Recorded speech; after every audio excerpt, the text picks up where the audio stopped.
Hello friends, bio world में आप सभी का स्वागत है। आ जाइए फिर से सभी लोग पुराने चैनल पर। फ्रेंड्स, इसमें थोड़ा टेक्निकल इशू आ गया था जिसकी वजह से नहीं हो पा रहा था सारा कुछ, जो कि फाइनली आज जाके क्लियर हो गया है। तो अब से आपका जो क्लास है इसी चैनल पर होगा। तब तक के लिए हम न्यू चैनल बना दिए थे, उन पर भी बहुत सारे क्लास हुई।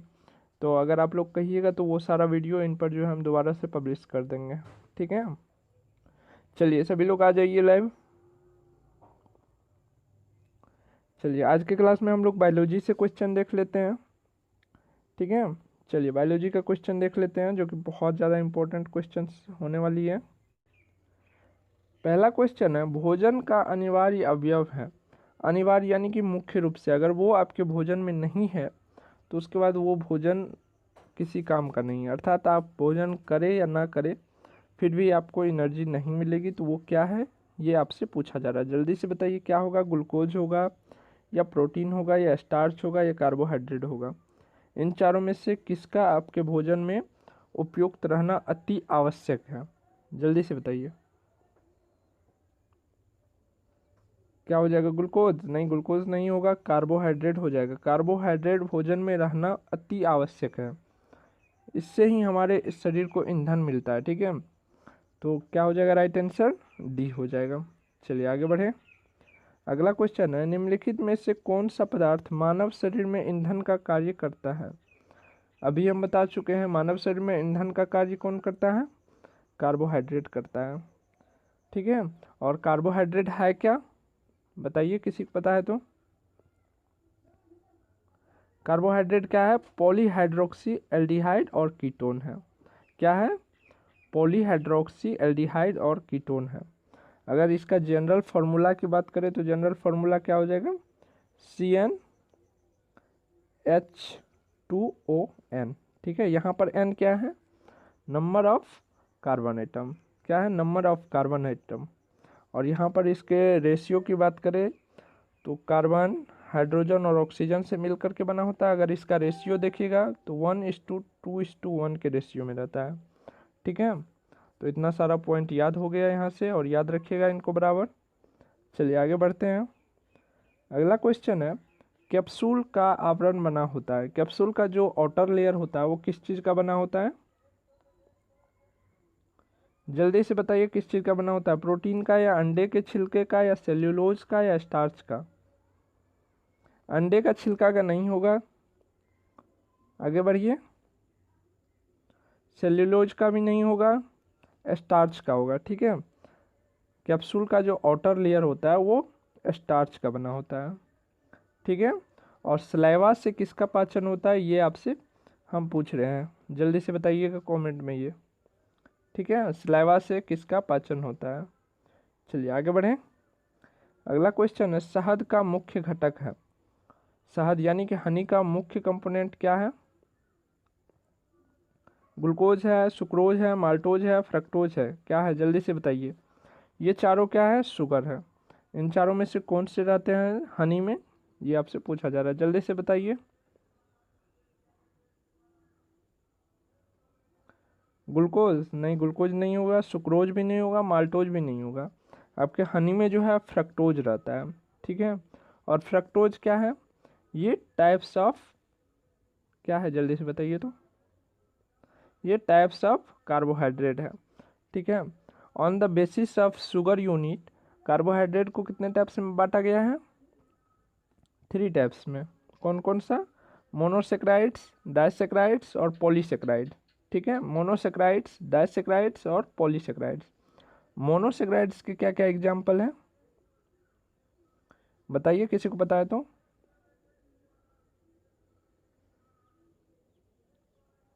क्या क्या है, ग्लूकोज, फ्रक्टोज और राइबोस। क्या क्या है, ग्लूकोज, फ्रक्टोज और राइबोस। तो यहाँ पर फ्रक्टोज ही दिया हुआ है, अर्थात फ्रक्टोज क्या है, कार्बोहाइड्रेट है, और शहद का मुख्य घटक क्या है, कार्बोहाइड्रेट है। ठीक है, चलिए आगे बढ़िए। अगला क्वेश्चन है, निम्नलिखित में कौन सी शर्करा तत्काल ऊर्जा प्रदान करती है। इन चारों में से कौन सा ऐसा है जो क्विकली एनर्जी देता है। अगर यहाँ पर कार्बोहाइड्रेट रहता तो कार्बोहाइड्रेट होता, लेकिन कार्बोहाइड्रेट है नहीं, तो क्या होगा जल्दी से बताइए।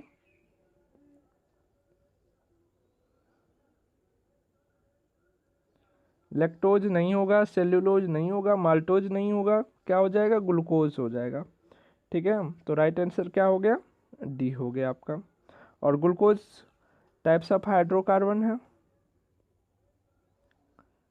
ग्लूकोज क्या है, टाइप्स ऑफ कार्बोहाइड्रेट है।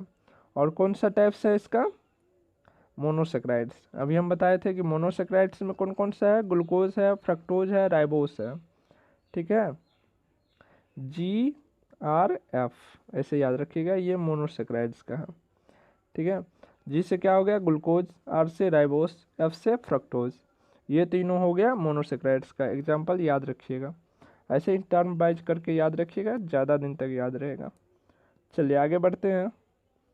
अगला क्वेश्चन है, शहद में मुख्यतः होते हैं, अभी हम बता चुके हैं शहद में मुख्यतः क्या होते हैं, जल्दी से बताइए क्या होगा इसका आंसर। ठीक है, और ऑप्शन के साथ ऑप्शन में क्या लिखा हुआ ये भी बताइएगा आप कमेंट में। चलिए आगे बढ़ते हैं। अगला क्वेश्चन है, निम्नलिखित में से सर्वाधिक ऊर्जा प्रदान करता है, इन चारों में से सर्वाधिक ऊर्जा, ज़्यादा ऊर्जा कौन प्रदान करता है। अगर क्विकली बोले तो क्या हो जाएगा, कार्बोहाइड्रेट। और सर्वाधिक ऊर्जा कौन प्रदान करता है, प्रोटीन नहीं होगा, विटामिन नहीं होगा, क्या हो जाएगा, कार्बोहाइड्रेट हो जाएगा। ठीक है, चलिए आगे बढ़ते हैं। अगला क्वेश्चन है, मानव शरीर में कार्बोहाइड्रेट का पुनः संग्रहण होता है, पुनः संग्रहण जो है कार्बोहाइड्रेट का ह्यूमन बॉडी में कैसे होता है, जल्दी से बताइए। ग्लाइकोजन के द्वारा, किसके द्वारा, ग्लाइकोजन के द्वारा। तो राइट आंसर क्या हो गया, डी हो गया। चलिए आगे बढ़ते हैं। अगला क्वेश्चन है, एथलीट को निम्न में से किससे जल्दी और ज़्यादा ऊर्जा मिलता है। एथलीट किसको बोलते हैं, स्पोर्टमैन को, जैसे दौड़ने वाला हो गया मिल्खा सिंह, महेंद्र सिंह धोनी वगैरह, ये सब स्पोर्टमैन हो गए। ठीक है, तो इसको क्विकली एनर्जी के लिए क्या दिया जाता है, कार्बोहाइड्रेट दिया जाता है, बिल्कुल सही जवाब। ठीक है, चलिए आगे बढ़ते हैं। अगला क्वेश्चन है, लंबे समय तक कठोर शारीरिक कार्य के पश्चात मांसपेशियों में थकन अनुभव होने का क्या कारण है। क्वेश्चन को फिर से एक बार पढ़िए। लंबे समय तक कठोर शारीरिक कार्य के पश्चात मांसपेशियों में थकान अनुभव होने का क्या कारण है। यहाँ पर थकान अनुभव होने का कारण पूछा जा रहा है, न कि किसके जमा होने से थकान अनुभव हो रहा है। तो लैक्टिक एसिड मत मार दीजिएगा। ठीक है, क्वेश्चन को पढ़ के उसके अनुसार आंसर टिक कीजिएगा। जल्दी से बताइए क्या होगा।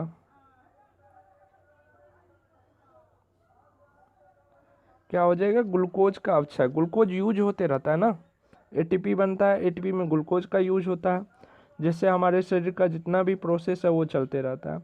अर्थात क्या हो जाएगा, ग्लूकोज का क्षय। ठीक है, यानी कि ग्लूकोज घटते जा रहा है। जैसे आप काम करते जाइएगा और इधर से नहीं लेते जाइएगा एनर्जी, तो क्या होगा, जो भी हमारे बॉडी में ग्लूकोज है वो ख़त्म होते जाएगा, और लास्टली एक टाइम आएगा कि सारा ख़त्म हो जाएगा, तो उसके बाद आपको कोई भी काम नहीं किया जाएगा, पूरा वीकनेस फील हो जाएगा। तो राइट आंसर क्या हो जाएगा, सी हो जाएगा। चलिए आगे बढ़ते हैं। अगला क्वेश्चन है, प्रोटीन बनाने के लिए निम्न में कितने एमिनो अम्ल की आवश्यकता होती है। प्रोटीन बनाने के लिए कितने एमिनो एसिड की आवश्यकता होती है, ये आपसे पूछा जा रहा है, सभी लोग को पता होना चाहिए। बताइए क्या होगा, बिल्कुल सी नंबर हो जाएगा राइट। 20 एमिनो एसिड की आवश्यकता होती है प्रोटीन बनाने के लिए। ठीक है, चलिए आगे बढ़ते हैं। अगला क्वेश्चन है, शरीर में ऊतकों का निर्माण किससे होता है। शरीर में ऊतक को क्या बोलते हैं, टिश्यू बोलते हैं ना। टिश्यू किससे बना होता है, सेल से मिलकर के टिश्यू बनता है, टिश्यू से बहुत सारा टिश्यू मिलकर के ऑर्गन बनता है, उससे ऑर्गन सिस्टम बनता है, उसके बाद कोई भी हो ह्यूमन बॉडी या एनिमल बॉडी बनता है। ठीक है, तो पहले सेल पे आते हैं, फिर टिश्यू पे जाएंगे। सेल किस चीज़ से बना होता है, प्रोटीन से बना होता है, और सेल से ही टिश्यू बनता है, तो क्या हो जाएगा, प्रोटीन हो जाएगा। ठीक है, तो राइट आंसर क्या हो गया आपका, ए नंबर हो गया।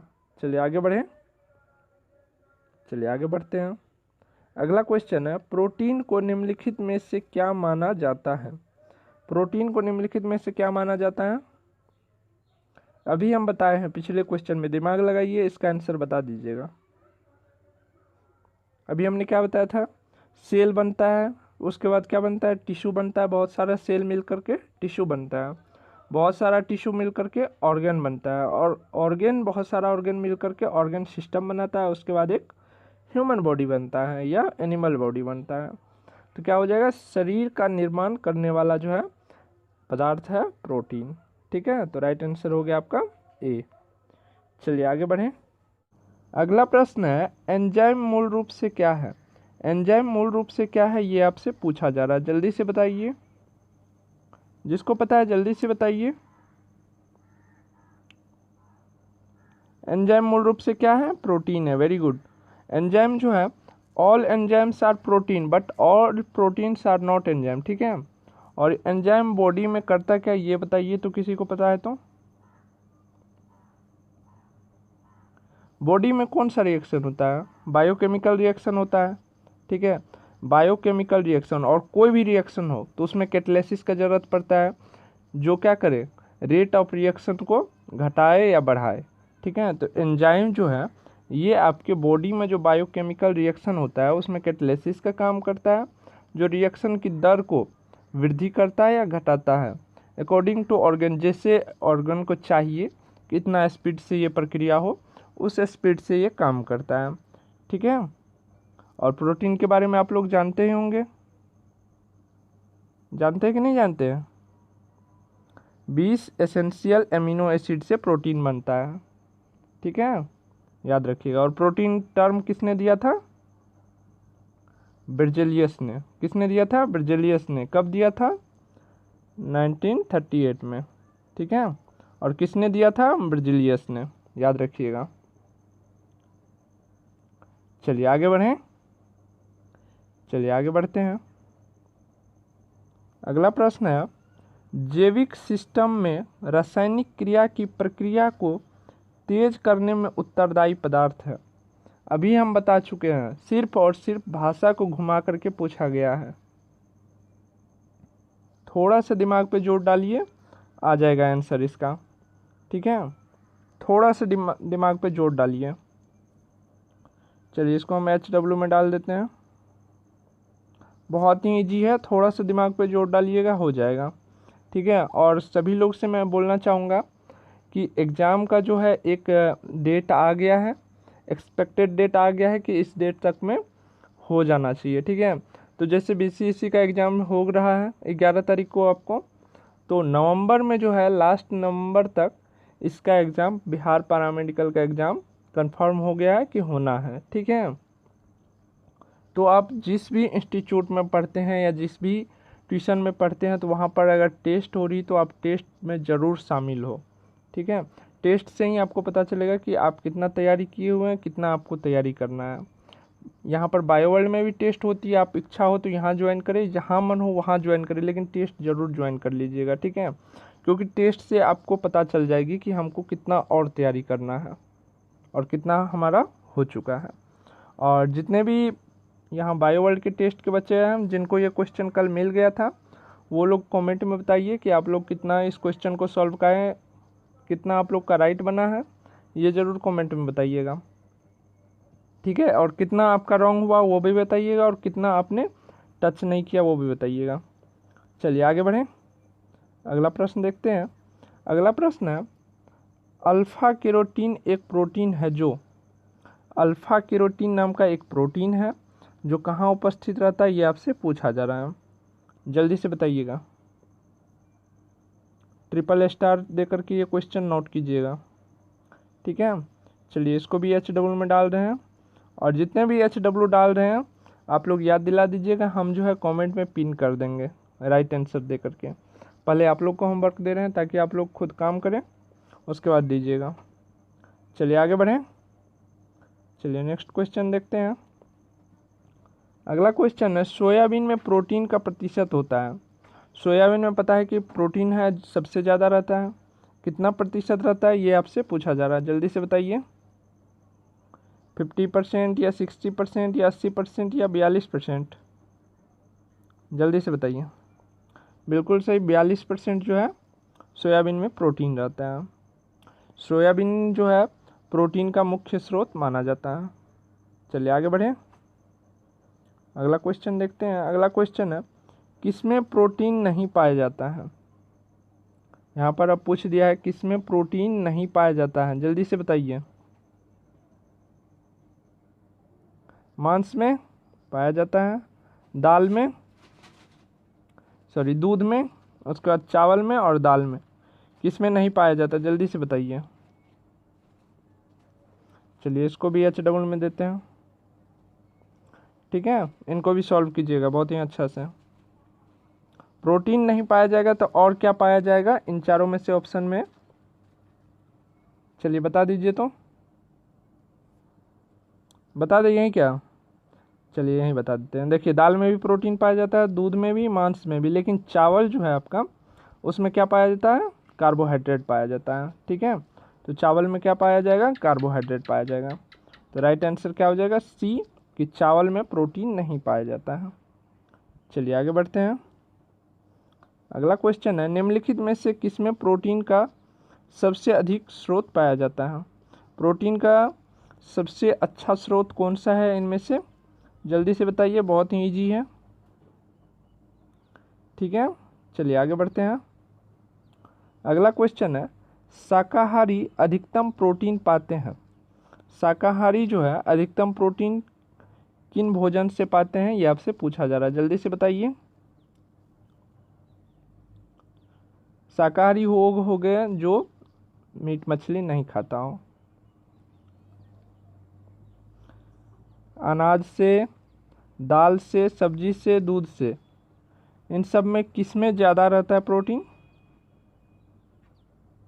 दाल में रहता है, ठीक है। राइट आंसर क्या हो जाएगा, बी हो जाएगा। चलिए आगे बढ़ते हैं। अगला क्वेश्चन है मानव शरीर में वसा जमा होती है। वसा को क्या बोलते हैं इंग्लिश में, फैट, ठीक है। फैट कहाँ जमा होता है, आउटर स्किन में, या फैटी टिश्यू में, या यकृत में, या एपिथेलियम में, कहाँ पाया जाता है, जल्दी से बताइए। बिल्कुल, फैट कहाँ पाया जाएगा, फैटी टिश्यू में। चलिए आगे बढ़ें। चलिए अगला क्वेश्चन देखते हैं। अगला क्वेश्चन है विटामिन शब्द किसने प्रतिपादित किया था। विटामिन शब्द जो है ये किसने दिया था, मेंडल, पास्चर, फंक, लेनिन। बिल्कुल सही जवाब फंक ने दिया था। तो 23 का राइट आंसर हो गया सी। चलिए आगे बढ़ें। अगला क्वेश्चन है निम्नलिखित में से किससे ऊर्जा प्राप्त नहीं होती है। बहुत ही अच्छा क्वेश्चन है। निम्नलिखित में से किससे ऊर्जा प्राप्त नहीं होती है, जल्दी से बताइए। वसा से, हार्मोन से, प्रोटीन से, विटामिन से, बताइए बताइए।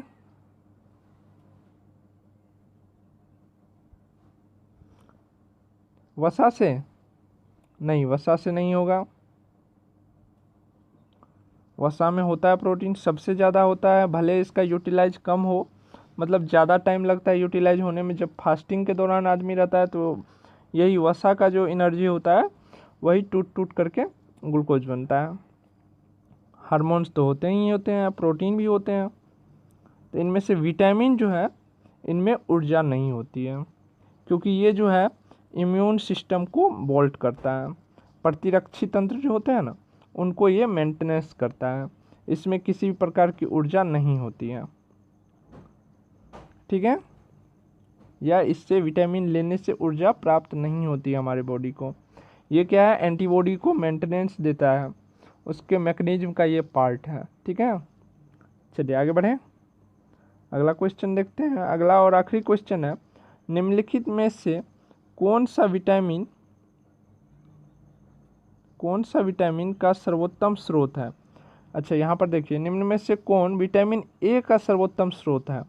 विटामिन ए इन चारों में से किसमें सबसे ज़्यादा पाया जाता है, ये आपसे पूछा जा रहा है, जल्दी से बताइए क्या हो जाएगा। इन चारों में से किसमें विटामिन ए पाया जाएगा, गाजर, बैंगन, नींबू, चावल। चलिए इनको H डब्ल्यू में डाल देते हैं। दिमाग में आ गया होगा थोड़ा बहुत।